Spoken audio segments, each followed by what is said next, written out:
Hello, 8th graders. This is Mrs. Gagline, and I'm going to walk you through today's lesson since I am not here.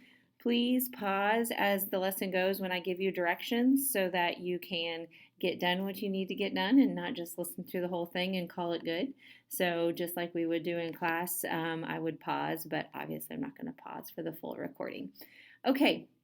The first thing you need to do is get out your historian's journal, and in your historian's journal you need to find the push-pull factors page. Should be a T-chart that says push and pull on the two columns, and I want you to brainstorm from what we've learned about history and what we've talked about in present times, and I want you to come up with as many reasons as you can of why people leave a place. Those would be push factors, and why people move to a place, which would be the pull factors. Okay, so I'm hoping you can at least get 5 to 10, if not more, both push and pull factors. Think about your project, think about westward expansion, think about all of those things. And even as we go through today's lesson, if you come up with new ideas, this is something that we will reference as we work on our project. So come up with as many as you can. Okay, so hopefully you've done your push and pull factor T-chart. Now go ahead and find the synthesis tracker in your packet that has Texas Revolution at the top. So today we're going to learn about the very unique history of Texas. And before we start, I just want you to respond to this opening question at the very top of your synthesis tracker.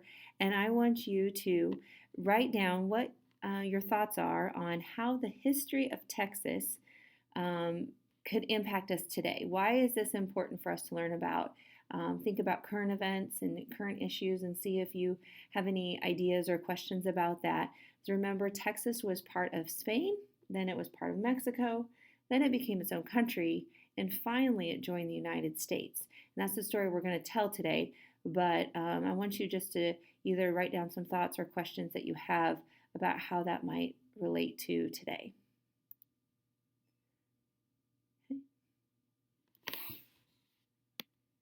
And while you're finishing up those thoughts, go ahead and pause. I'm going to go ahead and move into our notes and keywords about the Texas Revolution.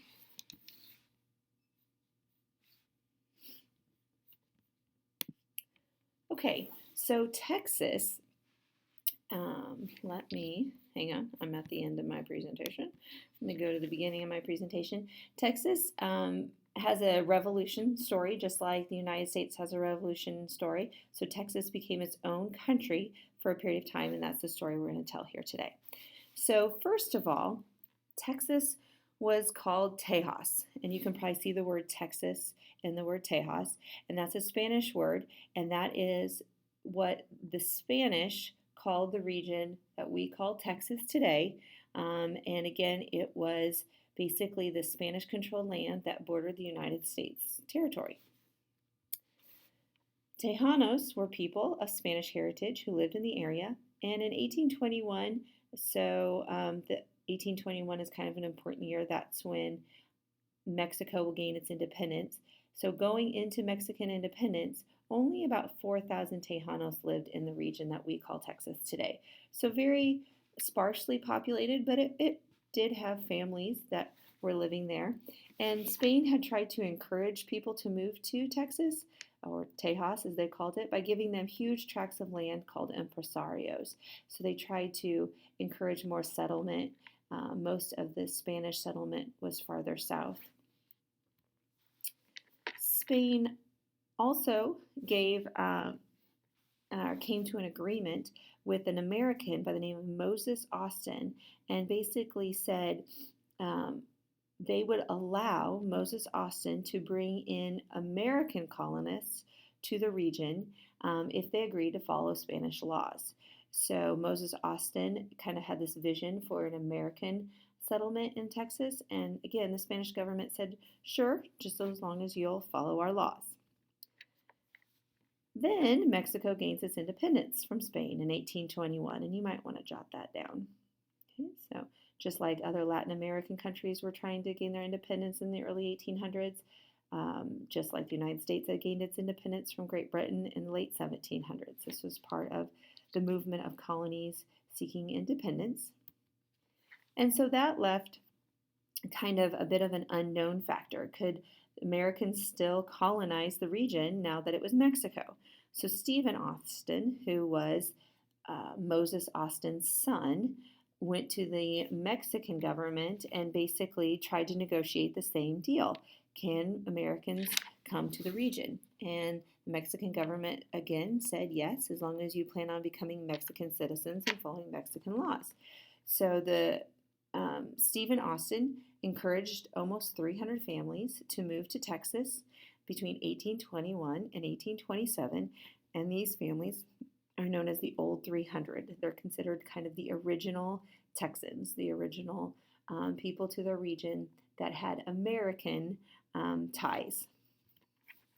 By 1830, the Americans outnumbered the Tejanos 6-1. So the original Spanish settlers were now outnumbered by American settlers, and the population had boomed to 30,000. Santa Anna, is pictured here or painted here, was the president of Mexico at the time. He was a very dynamic leader and very strong military leader. He had led the Mexican fight for independence. And Santa Anna had learned that Stephen Austin and some of these American colonists were maybe thinking about rebelling. The Americans were not becoming Mexicans. They were not changing their language, changing their laws. They were remaining American when they moved into Texas. And there was thought that there would be a move for independence or a move to join the United States. So Santa Anna learned of this and put Stephen Austin in jail for a year. And not too long after, war is going to break out. And so this is a war for Texas independence. A lot of Americans who had moved to Texas were fighting against the Mexican government because they wanted Texas to be its own country. And Sam Houston was the leader of the Texas Army. And you probably recognizing some names here. Houston, Texas is named after Sam Houston. Austin, Texas is named after Stephen Austin. Sam Houston and Stephen Austin and Santa Anna should all be in your notes. If you need to go back, go ahead on back. So when war broke out for Texas independence, the Mexican government was determined to squash the rebellion and to make almost an example at the Alamo. And the Alamo was an old Spanish mission, kind of like a church sanctuary. And these Texans and some of their family had retreated to the Alamo for safety, and they were hoping that more Texans would join their forces there. But while they're waiting, instead of more Texans coming, actually more Mexican soldiers come, and the Mexican soldiers are going to surround and outnumber the Texans at the Alamo.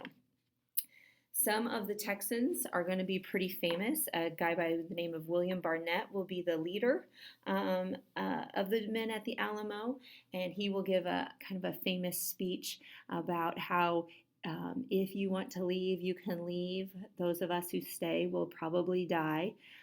It became clear that they were outnumbered and that reinforcements weren't coming.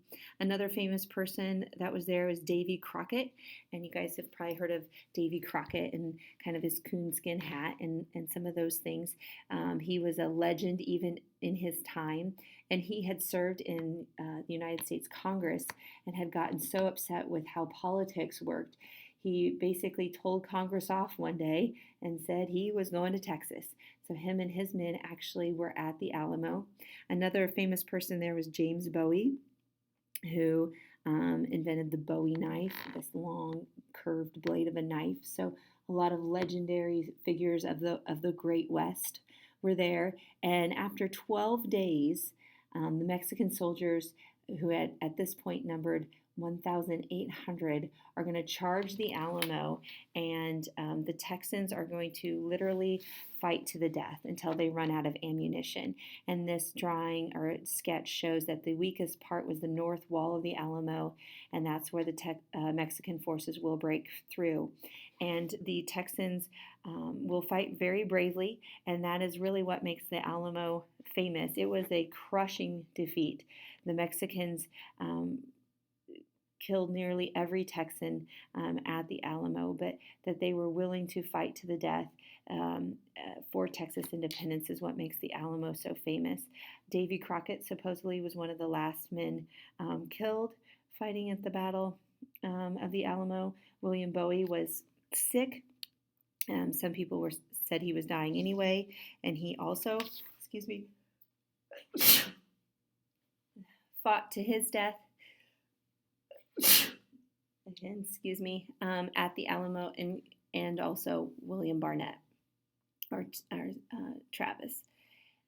And so what I want you to understand is that the Battle of the Alamo was a defeat. The Texans lost. The Mexican forces won. This is a famous event because it became a rallying call for future battles. Okay, and this is what it looks like today. It's not very big. I've not been there, but everybody who's been there notes that, how they're surprised at how small the Alamo is. Okay, so all but 5 Texans will fight to the death. A total of 183 Texans will be killed. And again, think about the Mexican forces. There were over 1,800 Mexicans at this battle. So they crushed the Texans, but the Texans fought bravely, and that's why this is kind of a key moment in history. Santa Anna thought this would crush the spirit of the Texas fight for independence, but instead it became kind of this rallying call for more people to join the fight. If you're curious, our textbook on page 430 does have some more notes that you can check out. Another battle happened after the Alamo called Goliad, and that's going to be another defeat for the Texans. The Mexican forces will crush the Texans there as well. And again, these are events where, from a Mexican perspective, Santa Anna was trying to end the rebellion, but from a Texan perspective, this was getting them more and more kind of fired up. And they will surprise the Mexican forces at the San Juan Quinto River. And so you might want to put this in your notes, the Battle of San Juan Quinto. And Santa Anna will actually be captured, and he will sign in a treaty giving Texas their freedom or their independence for his own freedom. And so you need to add the Lone Star Republic to your notes. This is Texas as an independent nation. So from 1836 to 1845, Texas will be the Lone Star Republic. And this is a picture of the Texas meeting for independence.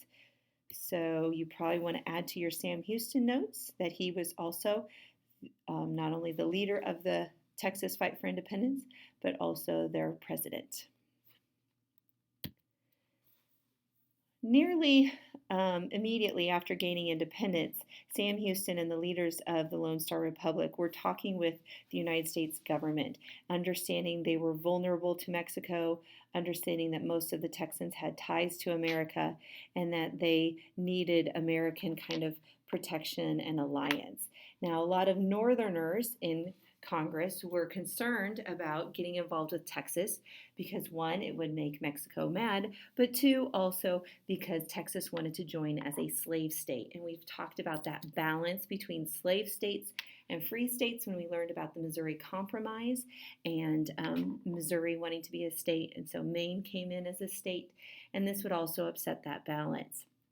And the slavery issue will also be a key because Mexico had already banned slavery. So this was a step backwards in that regard. And so this slavery issue with Texas, we will continue to talk about. Finally, though, in 1845, Texas will join the United States. The word is annex. That's a key word you should put in your notes, which means to join. And so in 1845, Texas joins the United States as a slave state And this will be a factor not only in the United States issues with slavery, but also in the United States issues with Mexico, because Mexico will feel that part of Texas is still truly their territory. And now that the United States has annexed it, Mexico's not going to be happy with that. Okay, so back to the synthesis tracker. So you should have a lot of notes and keywords. I want you at the very bottom to put questions that you have and your ideas and your questions. What is confusing? What do you still want to know about? Are you curious about Davy Crockett, the Alamo, Sam Houston, Stephen Austin, Santa Ana? Any questions? That's where we're going to start tomorrow when I'm back. And so jot them down before you forget. Then you can watch CNN Student News or check out Ancestry.com. Thank you and have a great day, guys.